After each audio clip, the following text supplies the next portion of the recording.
돌리도록 하겠습니다. 4장 28절부터의 말씀입니다. 형제들아, 너희는 이삭과 같이 약속의 자녀라. 그러나 그때 육체를 따라 난 자가 성령을 따라 난 자를 핍박한 것 같이 이제도 그러하도다. 그러나 성경이 무엇을 말하느뇨? 계집종과 그 아들을 내어 주추라. 계집종의 아들이 자유하는 여자의 아들로 더불어 유업을 얻지 못하리라 하였느니라. 그런즉 형제들아, 우리는 계집종의 자녀가 아니요 자유하는 여자의 자녀니라. 그리스도께서 우리로 자유케 하려고 자유를 주셨으니 그러므로 굳세게 서서 다시는 종의 멍에를 매지 말라. 아멘. 자리에 앉으시겠습니다. 내일 7월 4일 독립 선언을 한 그날입니다. 앞에 보시는 사진은 필라델피아에 있는 인디펜던스 헐입니다. 그래서 거의 1776년도에 이들이 전부 다 독립선언서에 사인을 하고 저 장소에서 사인을 하고 뒷마당에 가서 배를 울리면서 온 필라델피아 주민들에게 우리가 독립을 선언했다 하고 이렇게 발표를 한 날입니다. 저 독립기념관 저 홀에 가셨는지 모르지만 지금도 200년이 다 지났지만 그때 당시에 있던 13개 주의 대표들이 앉아있던 의자, 그 다음에 책상 이런 것들을 다 그대로 보존하고 있는 상황입니다. 얼마나 이들이 저걸 소중하게 여기냐면 9.11 그 사건이 있을 때 필라델피아도 갑자기 봉쇄를 하는 상황이 있었습니다. 제가 그때 필라델피아에 있어서 잘 아는데 갑자기 필라델피아는 봉쇄를 하나? 이쪽에 뭐가 중요한 게 있나 했는데 저 인디펜던스 홀을 보호하느라고 아무도 못 지나가게 막는 그러한 일들이 있었습니다. 그만큼 아이콘입니다. 이 독립을 하는데 영국 식민지로서 거의 156년간을 지내고 있었습니다. 150년 넘게 이들이 식민지 생활하다가 13개 주의 대표들이 특히 토마스 제퍼슨, 이 버지니아 쪽에서 대표를 하시는 분들이 이렇게 나와가지고 또 해서 독립선언서를 이렇게 딱 작성을 합니다. 얼마나 힘들었겠습니까? 세금도 많았고 또 자신들이 추구했던 이미 그 청교들도 넘어왔고 그 다음에 감리교인, 침례교인, 성공회, 천주교 다 모여 있었습니다. 이들이 전부 다 이 독립을 갈망했습니다. 그래서 독립선언서의 그 한 문장을 보면 모든 인간은 아무도 박탈할 수 없는 생명, 자유 및 행복을 추구할 권리를 하나님으로부터 부여받았음을 믿는다 하고 이렇게 선언을 합니다. 지금도 이 가치관은 계속해서 흘러가고 있습니다. 근데 이 자유라는 것, 독립해서 자유, 왕의 그 식민 생활 그리고 압제에서 벗어나고 살아가길 원하는데 지금 거의 200년이 넘은 이 상황에서 이 자유가 굉장히 혼란스러워집니다.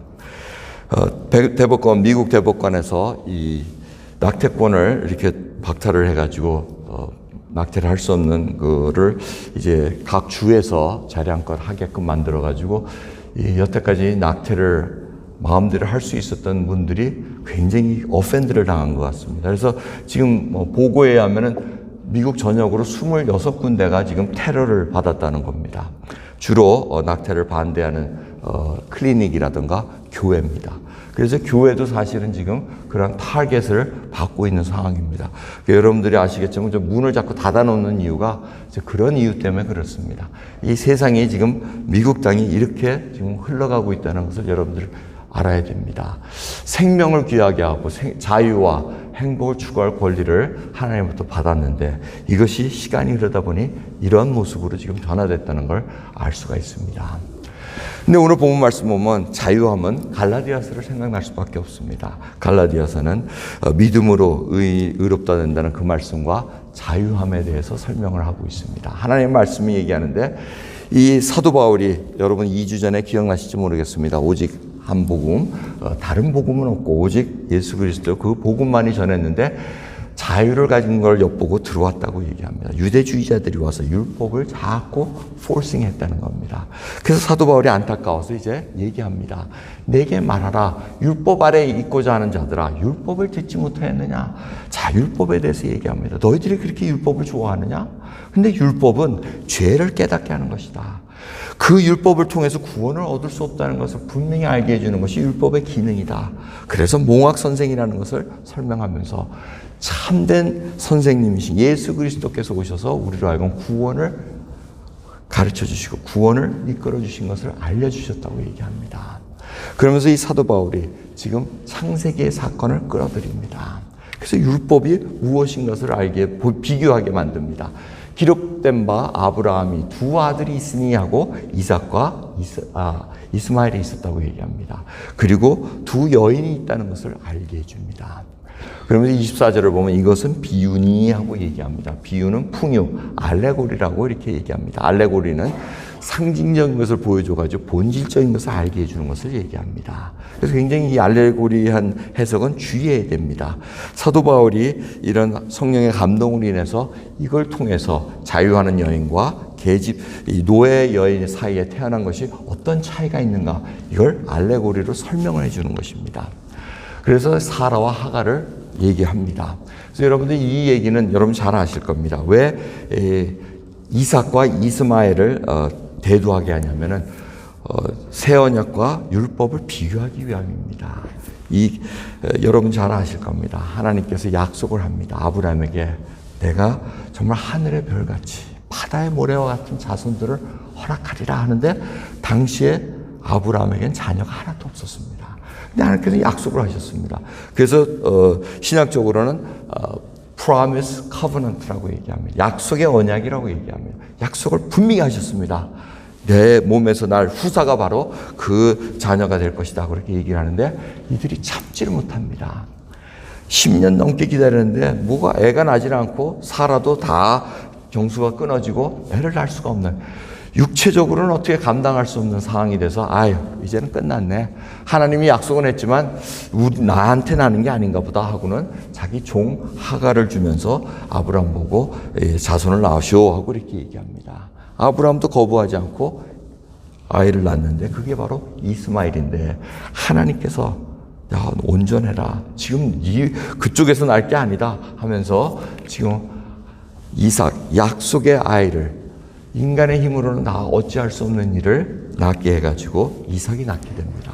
그래서 이삭과 이스마엘을 비교하는 것이 오늘 본문 말씀의 핵심이었습니다. 그래서 이삭은 여러분 지금 도표에 이렇게 그려져 있는데 이 자유하는 여자가 바로 참된 교회를 의미하고 있습니다. 그리고 새 언약입니다. 이스마엘은 계집종에서 나서 율법으로 알려져 있다는 것을 알려줍니다. 그리고 이 이삭은 약속대로 하나님의 힘으로 낳았다고, 말씀대로 태어났다고 얘기합니다. 그런데 이스마엘은 육체에 따라 생각대로, 인간의 생각대로 했다는 겁니다. 그래서 여러분 우리가 좀 생각을 해봐야 됩니다. 우리가 하나님의 약속의 말씀을 받고는 인간의 생각대로 하는 게 얼마나 많은지 모릅니다. 그래서 인간의 생각대로 한다는 것은 하나님의 방법대로 안 했다는 겁니다. 하나님의 방법이 아닌 다른 세상의 풍조에 따라서 했다가 얼마나 더 상황이 엉클어졌는가 여러분이 경험해 보실 겁니다. 이스마엘도 바로 그러한 상황입니다. 아브라함이 자기의 육신의 생각대로 살아오고 육신의 생각대로 자기의 생각대로 했더니 결국은 지금까지 저 중동 지방이 저렇게 싸움하면서 지금 반목하고 있는 상황인 것을 여러분 잘 아실 겁니다. 그런데 반대로 약속으로 태어난 이 이삭을 통해서 지금 하나님께서는 이 메시아를 해서 구원 낳는 자유하는 여인, 바로 여자의 후손으로 이렇게 설명을 하고 계십니다. 그래서 이 인간의 힘으로는 할 수 없었다는 겁니다. 모든 힘이 다 끊어지고 하나님의 능력으로만 일어나는 것, 그것이 바로 거듭난 역사라는 겁니다. 저희들은 인간의 힘으로 내가 믿어야지 하고 예수 그리스도를 구원자로 믿는 거 아닙니다. 하나님께서 은혜를 베풀어 주셨기에 그 믿음이 보여지기 시작합니다. 그렇지, 주님이 나를 위해서 십자가에 돌아가셨지, 나는 죄인인데 하고 이것을 깨닫게 되는 것이 바로 이삭의 그 모형을 알려주고 계시다는 겁니다. 그래서 복음 약속을 듣고 그리스도를 믿음으로 말미암아 성령의 권능으로 거듭난 모든 그리스도인들의 전형이 바로 이삭이라는 것입니다. 그러면 저희들은 하나님 앞에 자랑할 것 아무것도 없습니다. 내가 믿음이 좋아서, 내가 뭘 잘해서 육신의 힘으로 한 거는 사실 다 아무 소용이 없습니다. 주님의 믿음을 주셔서 믿음 가지고 행한 것, 그것만이 나중에 불에 태울 때 다 남는다고 얘기를 하고 계십니다. 그럼 그것을 알기에 저희들이 오늘 본문 말씀을 통해서 내가 과연 이 자유를 위해서 하나님이 자유를 주셨는데 이 자유가 도대체 제대로 보존되고 있는가? 아니면 미국같이 지금 독립을 해서 자유를 추구하다가 이상한 모습으로 변화된 건 아닌가? 한번 점검해 볼 필요가 있다는 것입니다. 오늘 본문 말씀을 보면은 새 언약과 율법이 만나면 문제가 일어나고 핍박이 일어난다고 얘기합니다.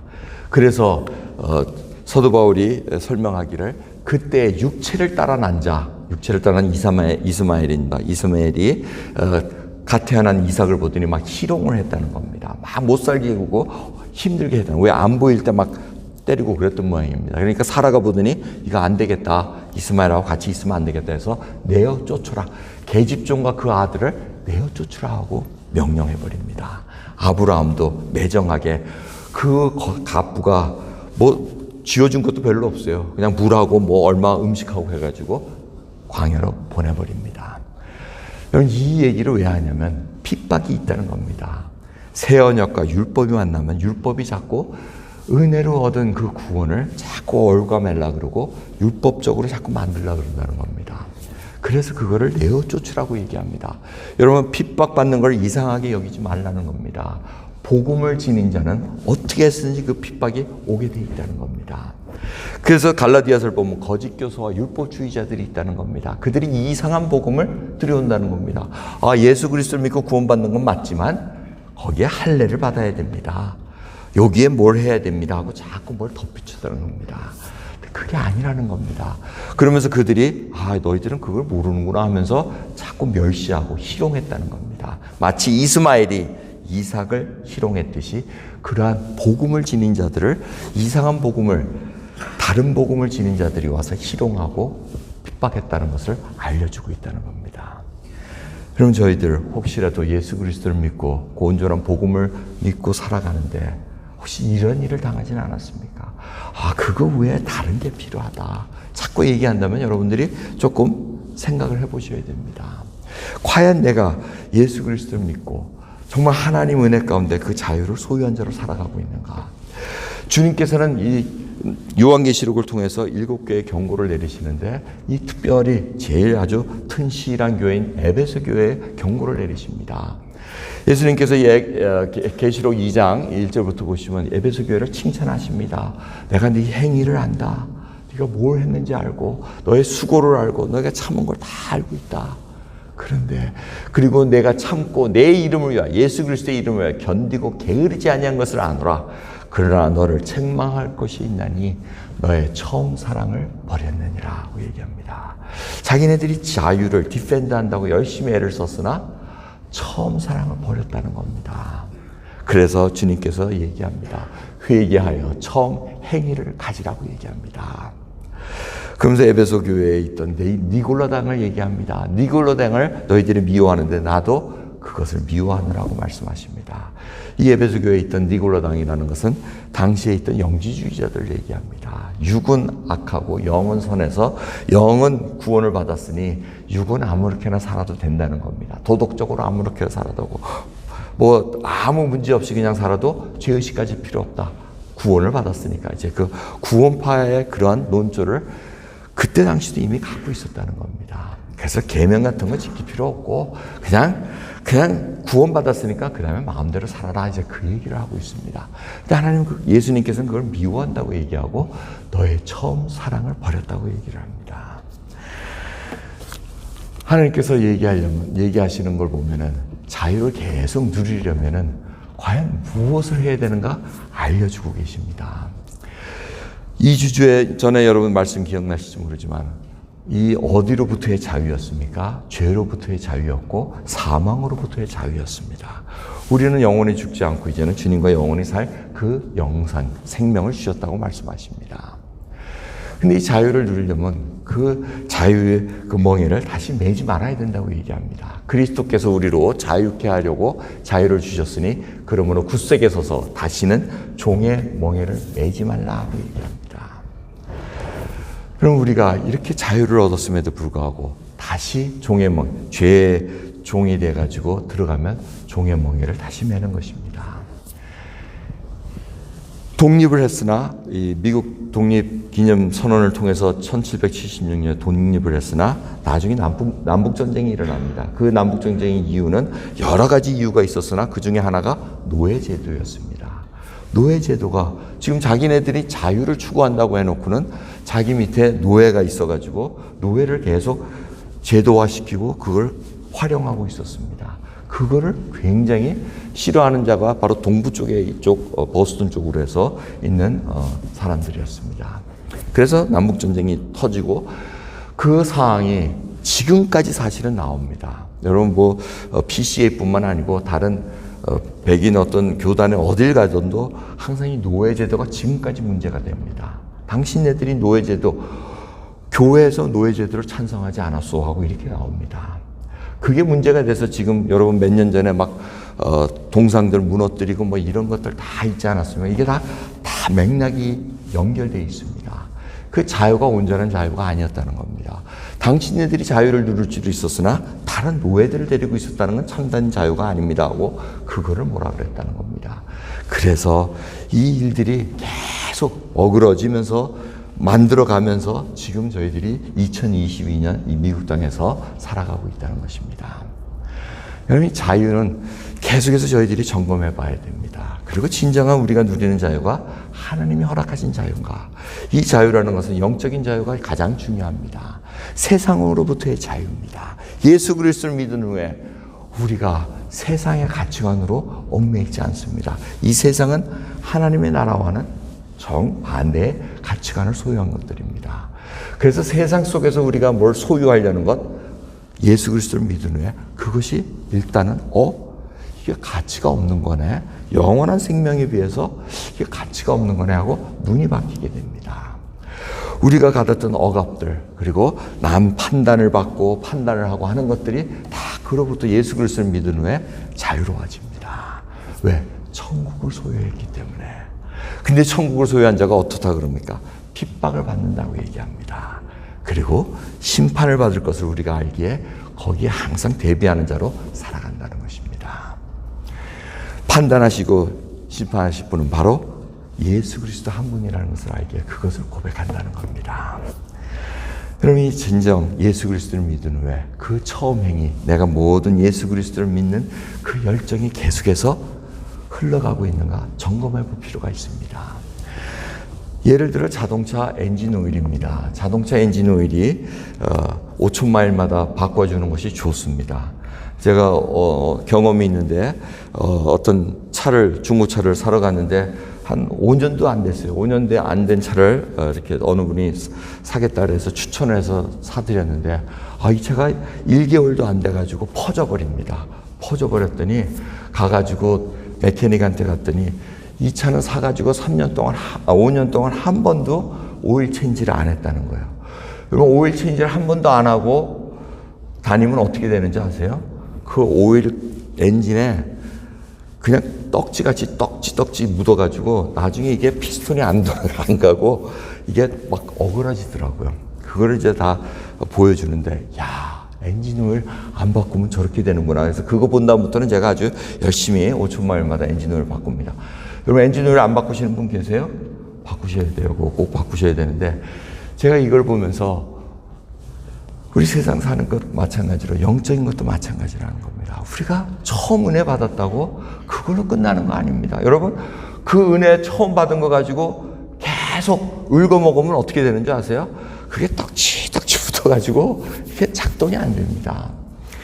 러시아에 지금 전쟁 난 것도, 이게 우크라이나하고 전쟁이 난 거 보면은 러시아의 무기들이 지금 막 드러나고 있다고 얘기하는데, 그 화약도 미사일과 이 화약도 다 사실은 자꾸 업데이트를 해야 된다 그러더라고요. 그걸 몇십 년 묵혀놓으면은 화약이 성능을 발휘를 못한다 그러더라고요. 그래서 폭발력을 계속 하고 있어야 되는데 그걸 안 바꿔주면은 그저 가다가 떨어지고 뭐 이런 식으로 일이 난다 그러더라고요. 그래서 국방비가 많이 드는 이유가 모든 걸 다 그렇게 리뉴해야 되고 자꾸 보존하기 위해서, 유지하기 위해서 바꿔줘야 되는 그런 이유 때문에 그렇다는 것입니다. 여러분, 세상 일도 그런데 영적인 일은 더 말할 나위 없습니다.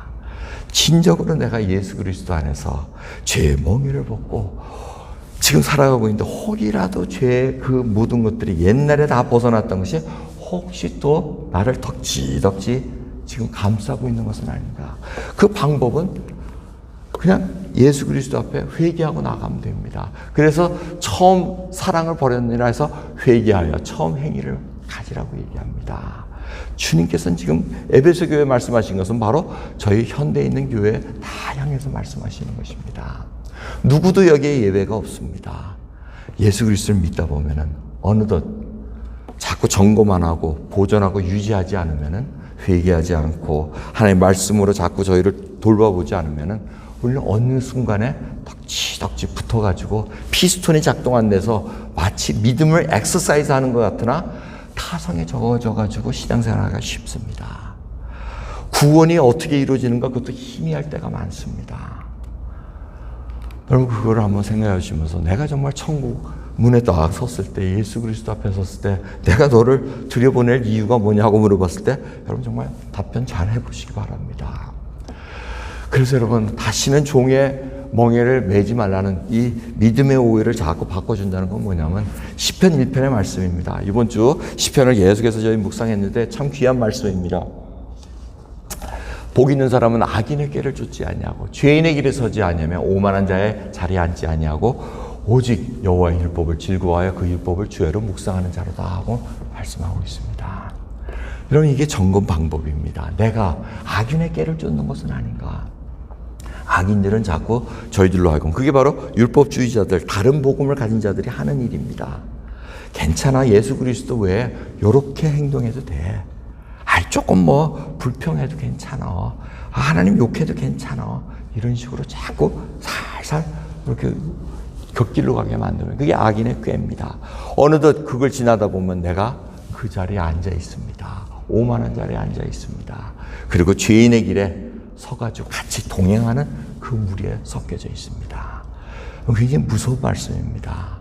우리가 점검하지 않으면은 내가 정말 정결한 신부로서 그리고 주님의 몸된 교회가 거룩한 백성으로 온전히 되어 있는가 항상 점검하셔야 됩니다.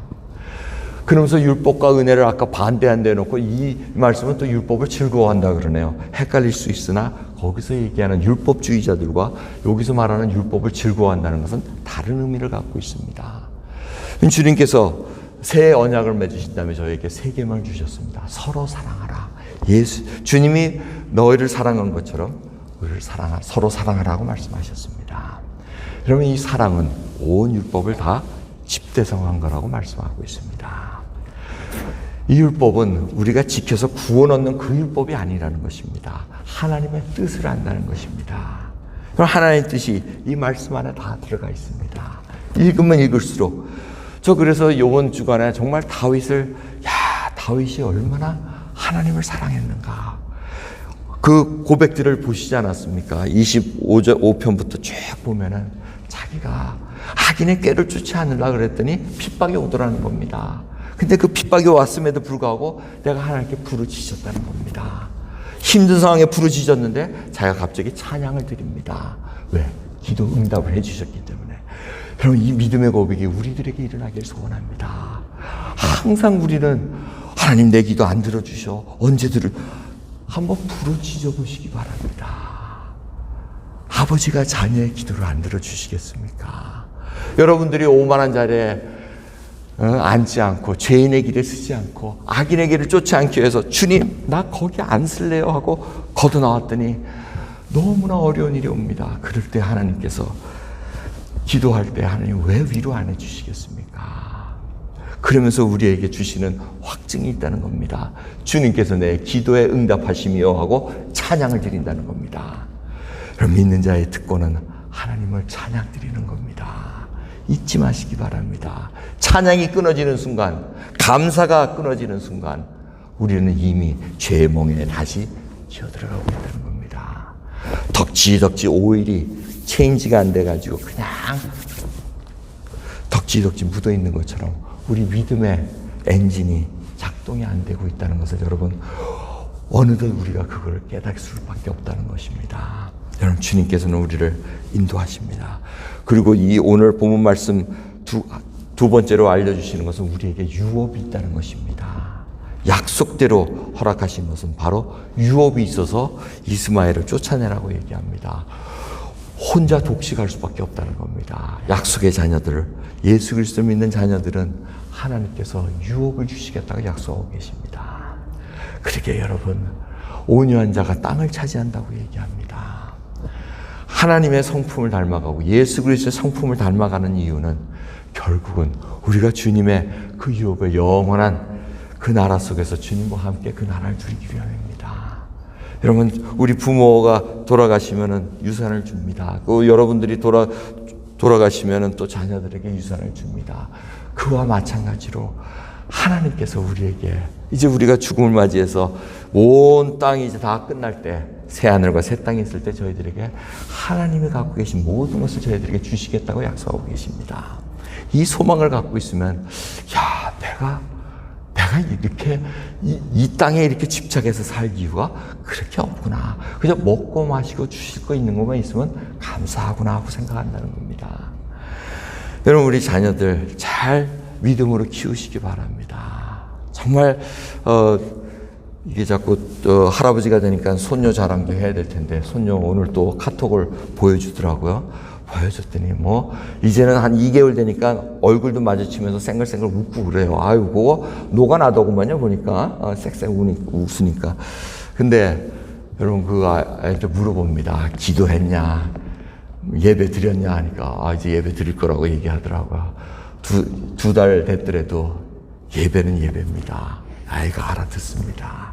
기도하는 거 알아듣습니다. 하나님께서 모든 것들을 저희들 인도해 주셨기에 저희들 그거 하나하나 붙잡고 살아가셔야 됩니다. 여러분, 유업을 생각하시기 바랍니다.